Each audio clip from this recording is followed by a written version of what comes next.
សំដីរបស់អូនធ្វើឲ្យបងស្រង់ទឹកភ្នែកថ្ងៃនេះថ្ងៃស្អែ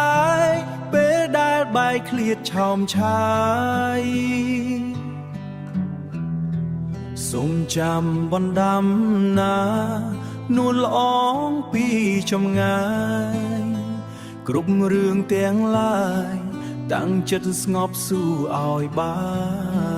នមនុស្សមានទឹកចិត្តទោះបីស្និទ្ធវេលាខ្លីតែពិតមានន័យ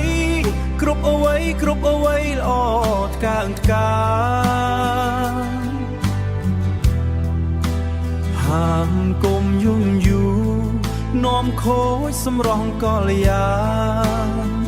រឿងទាំងប៉ុន្មានចាត់ទុកថាជាចំណេះបងបានផ្ដល់ហើយໄວទាំងឡាយបងទូនមកចូលទុកជាស្ពានឲ្យនួននាងជាដំរេត្រឹមចិត្តនឹកដល់បារម្ភអូនទៅពិសេសសូមឲ្យចំណេះ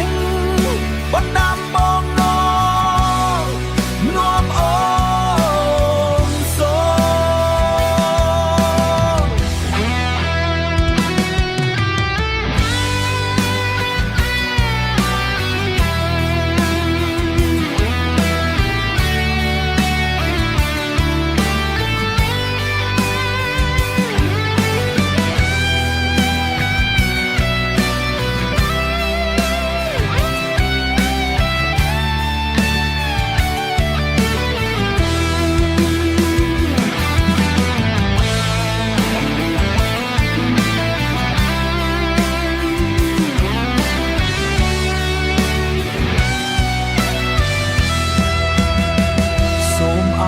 ចំណេះបណ្ដាំបងនំអូនសុខ